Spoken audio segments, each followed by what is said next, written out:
Okay. So, ayun guys, may bago na naman tayong viral.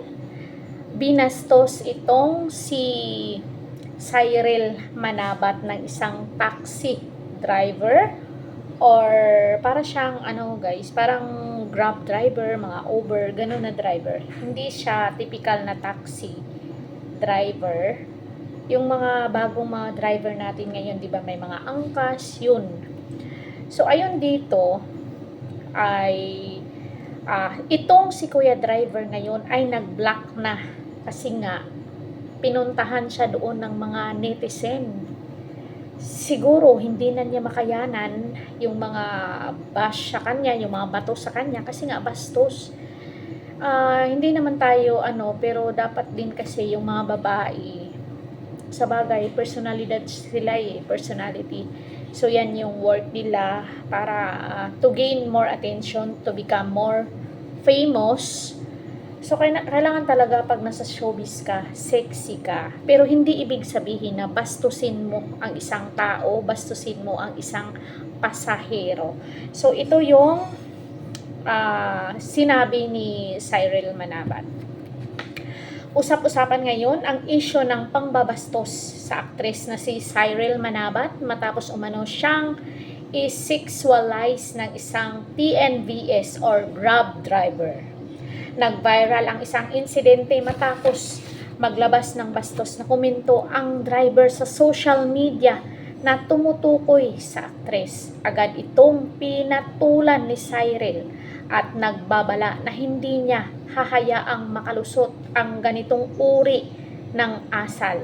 Dahil dito, umani ng matinding batikos mula sa netizen ang driver. Kaya yun deactivate. Habang umapila ang marami ng accountability at respeto sa kababaihan, posible ring pumasok ang kaso sa ilalim ng RA number 11313 Safe Spaces Act o Bawal Bastos Law.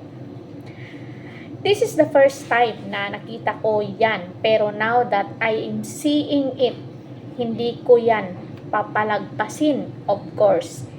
Hindi dapat nagiging entertainment yan in any form, saad ni Cyril Manabat. At the same time, I hope the platforms or the app should do something about this because it's not pity. It's not something na any woman or anyone, not just women, should experience on a daily basis. Also, sobrang nagulat ako kasi pupunta lang ako ng trabaho niyan, saan ni Cyril. Ito yung pagkukwento ni Cyril Manabat. And imagine kung gaano kahirap yung buhay ng isang babae, nagtratrabaho ka lang. May nagpa-picture lang sa'yo. You're just being kind. You're just being a human, a decent human being, and you'll get this in return. Again, it's never about the piece of clothing. Nakapantrabaho ako, maayos ko siyang kinausap.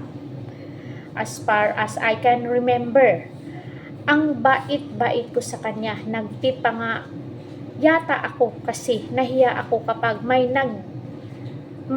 pinaghihintay akong tao. So what? So wow. So yun, nagbigay pala siya ng tip sa taxi driver. I hope na your family, your mom, your sister, or your worse, if you have a daughter, your wife, sana makita nila ito at sana makita nila na ganyan klasikang tao. Maybe I'll do something about it. I'm sure I'm gonna do something about it. I never scared naman to express my passion about protecting women, about protecting victims or voices in any gender, in any age. I'll be their voice. I'll use my voice. There's nothing to be scared or to be afraid of, saad ni Cyril Manabat. So yun naman pala, itong driver na to is siguro nag-selfie. At makikita natin sa picture na to, ito yung ng driver. Ito yung driver. At makita natin sa picture na nakangiti si Cyril. So, siguro nagpa-picture itong yung driver kay Cyril. Siyempre, pasahero niya. Hindi niya inasahan na sasakay ang isang Cyril Manabat sa kanya. At ito namang si driver ay siguro pinost niya sa isang platform at yung yung ano siguro niya doon caption is hindi kaaya-aya, 'di ba? Ito yung ano, ayan. Kita niyo ba? Ayan, basahin natin. Nagulat ako, nagpa-picture sa akin Cyril Manabat. Kuya, picture tayo bago ako bumaba. Ako, sure, ma'am, wag lang ibenta picture ko. Ang laki ng bata na yan. Sana all si Cyril Manabat ang nagyaya ng magpa-picture. Sure ka, driver? Ang lakas ng tama nito ah. Siguro na ano na to. Siguro na bangig na ito. Sino ba ito? Bakit magpa-picture ang isang Cyril Manabat?